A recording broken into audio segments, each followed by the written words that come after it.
my Lord should come to me. For lo, as soon as the voice of thy salutation sounded in mine ears, the babe leaped in my womb for joy. Woman of God, when I touch you, something on the inside of me leaped. And so I know that there was a divine connection in the realm of the Spirit. We got to stop playing church and have church. Watch this now. And blessed is she that believe, for there shall be a performance of those things which were told from the Lord. For lo, as soon as the voice of thy salutation it sounded in mine ears, the babe leaped in my womb for joy. And blessed is he that shall believe, for there shall be a performance of those things which were told her from the Lord. Now, Father, I give you thanks, I give you praise, and I give you glory. The Spirit of the living God, I invocate your presence into this place.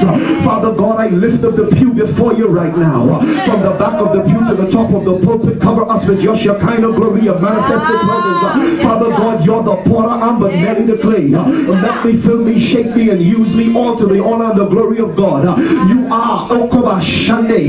You're great and you're greatly to be praised. From the rising of the sun unto the going down of the sea, I bind backlash, retaliation, reverse curse, public humiliation, and shame. I put the witches on notice in this atmosphere, and I say, Satan, the Lord rebuke you. I come against every false face that is made at me. I come against every nebulous distraction. I come against every act of absurdity. I bind you to the pits of hell. You will not function. You will not be activated. The Spirit of the living God, have your right in Jesus' mighty name. You may take your seats in the very serendipitous and awesome presence of the Most High God. When we step into the book of Luke, we must understand, my family, brothers and my sisters, those of you that deem it a necessity to be thrusted into God's house, that Luke now is profound. He is prolific, he's insightful, he is educated, and he is informed. Make no mistakes about it. If there's anybody who had the right now to report the gospel, it would have been Luke. Luke now is identified as a doctor. This helps us to know that this nigga was educated.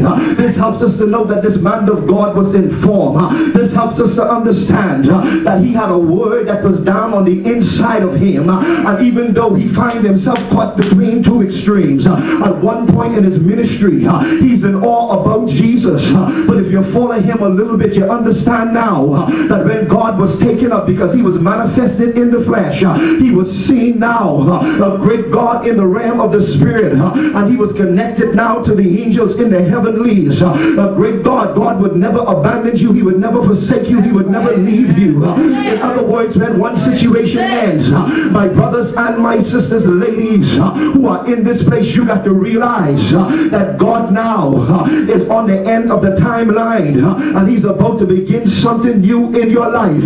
When one door closes, what God does is begin to produce another manifested window in your life. You got to make up in your mind that come hell or high water, I'm going to hold on to the unchanging hand of God. My brothers and my sisters, I'm encouraged when I look at Luke's life. I begin to realize he didn't have to pay any kind of attention, any kind of concentration on the gospel. He was a doctor, he was a mover and a shaker, he was a thinker of his day, but he decided, if God going to use anything, even though I'm called to medicine, then God use me. You got to get some kind of glory out of me. You got to get some kind of revelation out of me.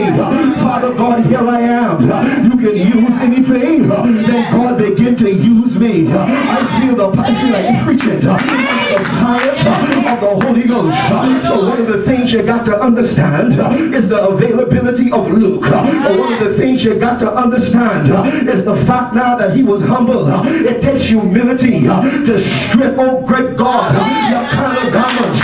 It takes humility to come to a point and a place in your life when you give up every physical attribute that God had ordained specifically and descriptively for you to humble yourself and say, because of you, because of what you did, because of the fact that you died, you was buried and resurrected on the third day,